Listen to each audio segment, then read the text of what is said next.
people want to know that someone's employment can end for lateness. Employers are just feeling a bit like they can't really do anything about it. And that isn't actually true. You would start by speaking to someone about their lateness. You would say, this isn't acceptable. You've been late, 6 times in the last year. We need you to improve your timekeeping.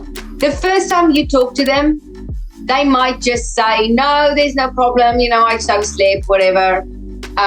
Okay. But then you would follow this up with an advisory note to say, we discussed your timekeeping. You said that there is no underlying reasons for this. There's no specific reason for your lateness. You just overslept.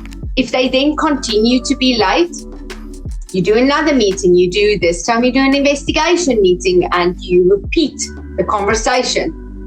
But it starts with, we've spoken about this. I've not seen an improvement in your timekeeping. Why does this continue to be a problem? This is the point where they then sometimes come out with issues that might be the reason for this. Quite often we see mental health being a reason given for lateness, that people really struggle with getting out of bed. They struggle to get to work on time. Some people struggle with time blindness. And then there is a conversation to be had around adjustments. What can we do to help you with this, and talking to them about adjustments. If you put adjustments in place and they continue to be late, you'll probably follow that up with a disciplinary meeting. And a likely outcome at that point would be a warning, because they already have an advisory note, you've already spoken to about it, problem continues, you had an investigation, there's no real reason for it, you're now progressing to disciplinary. If you put adjustments in place, you wouldn't progress at this point to the disciplinary. You go again before you then get to that point. Now, this is the bit where employers start to feel uncomfortable, because they're like, okay, but this guy's late like twice a week. Like, why can I only give him a warning? Surely this is gross misconduct. I can't tell you how much I hear that. No, it's not. It's not. It's misconduct. Timekeeping and absence is some of the few issues that really has to go through the stages, and you have to put in the work and you consistently have to do it to get to the end.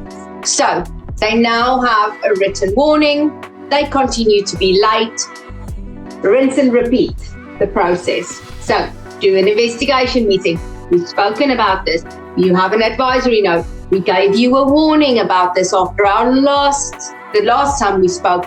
Why does this continue to be a problem? Is there any underlying issues? Honestly, it starts to feel like Groundhog Day. I get it.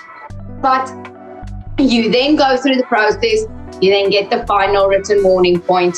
And then if they continue to be late, repeat the process. And that's when you get to dismissal. So is it a lot of work? Yes. You have to do the work consistently. Once you start dealing with the lateness, you consistently need to deal with that to get through the process. It's just about knowing that you have to go through this process 3 to 4 times, this investigation, disciplinary outcome, and you need to do it consistently. And then you can get a pretty clean dismissal outcome for lateness and absence.